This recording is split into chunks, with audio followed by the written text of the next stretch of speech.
Welcome to my capstone. Today I'm going to be talking about my two favorite passions and the two loves of mine. I wanted to spend this season of my life finding the relationship between healing through prayer and modern medicine. As capstone approached, I was stuck. I didn't quite know what I wanted to talk about. I knew that I loved the Lord and that I loved the gifts that He's placed in my life, and I also knew that I loved nursing. That's when I talked to Mr. Schultz and Mr. Spector, and they told me, why not do both? So I decided that's what I'd do. I wanted to spend my first semester falling in love with the Lord again, and just understanding who He is and His personality, and knowing what He has placed in my life and why He has placed these things in my life. I was brought to the verse, John 14:12-14. Very truly I tell you, whoever believes in me will do the works I have been doing, and they will do even greater things than these. Because I am the Father, and I will do whatever you ask in my name, so the Father may be glorified in the Son. You may ask me for anything in my name, and I will do it. This really stuck out to me, the fact that we have the same ability to do just as Jesus did when He walked on this earth, and so much more. I began with an interview with Pastor Ray, who is the head of spiritual life in my church. She was completely and totally healed of MS and delivered from her disease. She lives her life today to share this same healing with others.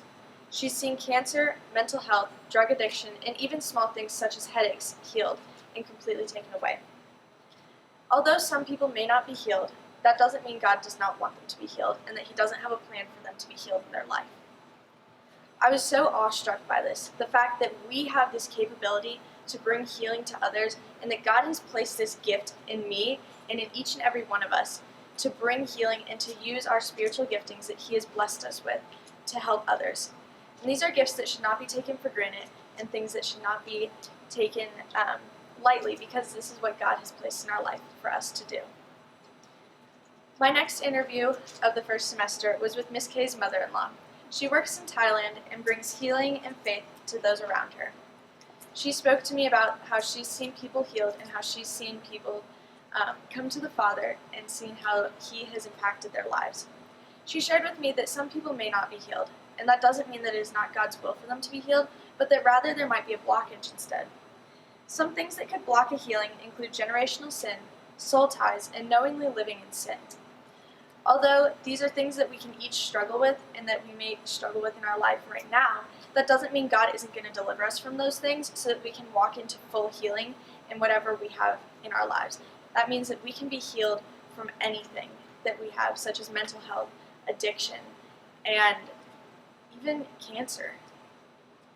Jesus died so that we could be delivered from the things that we struggled with and the sins that we've walked through. We can have deliverance from anything because of His sacrifice that He had for us.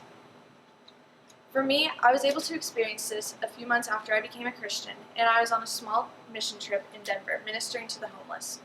One of my leaders called me over and said, "Lexi, I want you to pray for someone." And I was kind of in shock. I said, "Why me? Why do you want me to pray for someone? I am not worthy of this. I have no place to be praying for someone's healing. I'm very new to my faith, and I am just figuring this out for myself." And he said, "No, I want you to pray because you walk in the authority of the Father." So I walked over to this man who was sitting in our medical van, and I asked what was wrong. He told me that he had tumors on his feet, making it very hard for him to walk. And as someone that's homeless, they do a lot of walking. They have to do a lot of traveling to be able to find food, shelter, and even just a bathroom. And so for him, being able to walk would mean the world. So I asked if I could lay hands on him and pray for his foot. He was really apprehensive at first. He's like, "I'm not clean. You should not touch me." And I said, "I don't care. I want to. I want to lay hands on you, and I want to bring healing to you." He allowed me to lay hands on him, and as I felt his foot, I could feel a large lump under his foot where it should normally arch. That was where the tumor was. And if you have a tumor in the arch of your foot, it is extremely painful to walk. I began praying, and as I was praying, I felt his tears hitting the top of my head. And I was just in awe. I was like, why is this man crying? And as he was crying, I began to feel this tumor shrink in my hands into almost nothing. He was able to stand up and begin to walk with very little pain, which was so amazing to me, the fact that the Lord healed him from a tumor in his foot. And if the Lord could heal this man's foot, what is stopping him from healing someone with COVID? I myself was even able to experience healing. As many know, nicotine is a very addictive substance. I struggled with a nicotine addiction, and I struggled with vaping for a very long time.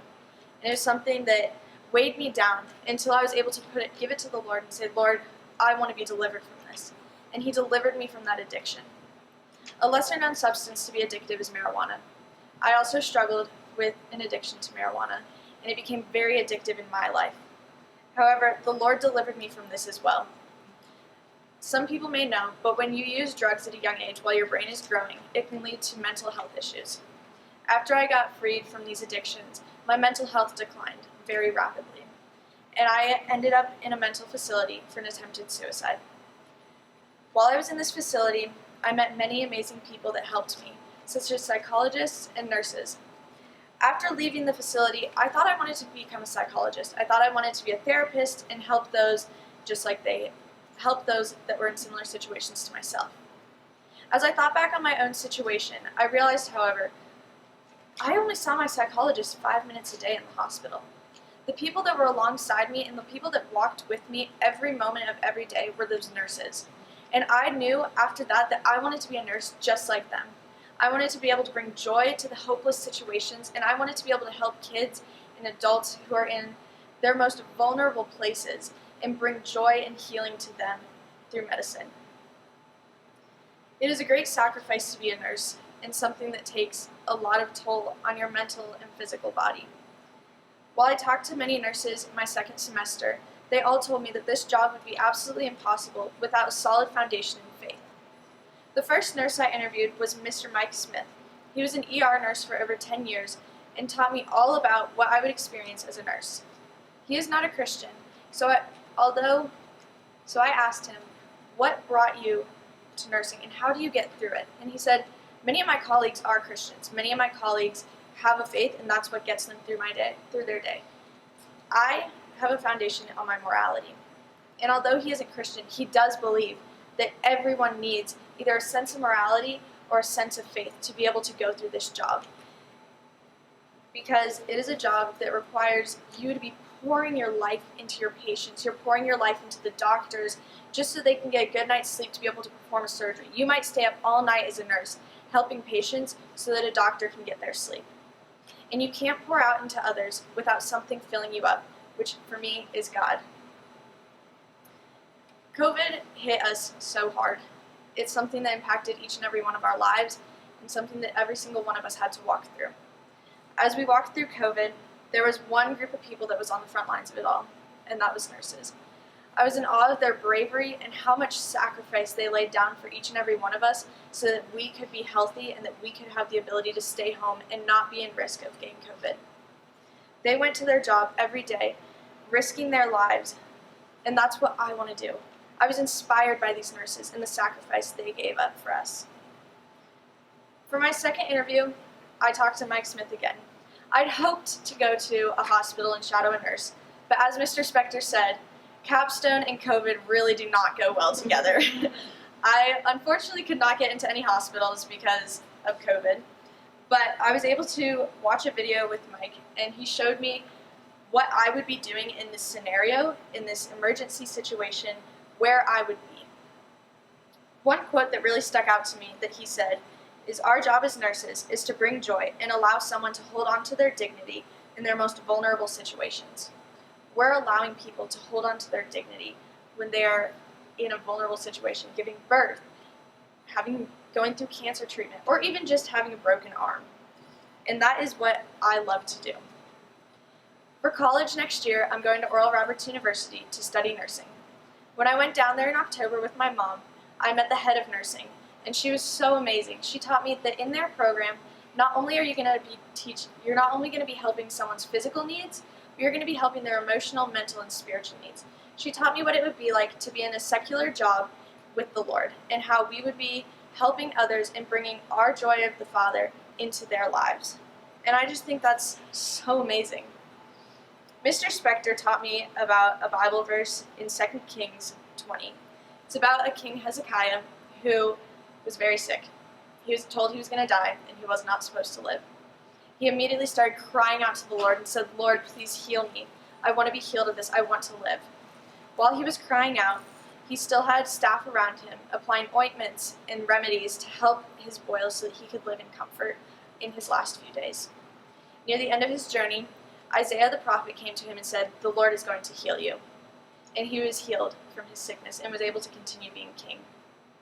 If in the Bible they brought together healing and medicine, why shouldn't we be doing that today? Just because I get sick and go to the hospital does not mean that God's not going to bring me healing in that situation. And just because I pray for healing doesn't mean I shouldn't go to a hospital and seek treatment. Both of these things go together, just as they do in the Bible, today in our lives. For my research project, alongside my interviews and my experiences, I asked a bunch of Christian nurses, "Do you believe that God has a place in the medical field?" I was assuming that everyone would say no, because the thing is, a lot of people are okay with people having faith, but they don't want to hear about it. They don't want to hear, "Oh, you believe in Jesus?" They are okay if it's quiet, but not when it's out loud. And every single one of these nurses gave me an overwhelming response of yes. Yes, God belongs in the medical field. Yes, healing belongs in the field. And yes, sharing the love of the Lord with your patients is something that you should do. We shouldn't impose our faith on anyone, but when we're able to walk in the joy of the Lord and when we're able to walk with His Spirit, it is obvious and it is seen. It shows that you're different. There is something different about you when you're walking with the Father. I was able to learn this year in volleyball through one of my coaches that God's a gentleman. He's not going to invite Himself into our situations. He's not going to impose Himself on our lives. We have to invite Him in. When we choose to step out in faith and invite Him into these situations, that's when things change. When we can walk into our job and say, "Lord, I want you here with me. I want you walking alongside me," that's when He joins us in our journey and we're able to see His impact on the world. Jesus has called each and every one of us to do as He did and greater. And part of that is bringing healing to the sick. I'm so in awe of how we can bring healing to those around us and how we can share His love without having to be afraid. Jesus sacrificed His life every single day. He risked death every day. There were priests saying, "You should not be healing. You should not be praying for the sick. It's the Sabbath. That's work." And He said, "No, my Father told me this is what I'm to do." And so that is what we are called to do, because we are to do what He did. I have been healed, and so can many others. And as a nurse, I want to bring healing through modern medicine and through Christ. God wants to be invited into our lives, and so stepping out in that boldness to invite Him in and stepping out in faith to say, "Lord, I want you to be a part of my life. Lord, I want you to walk alongside me in this journey," is what I have learned so much about this season and what I've been so excited to share with you guys about, because we can each walk in this light that He has shown us.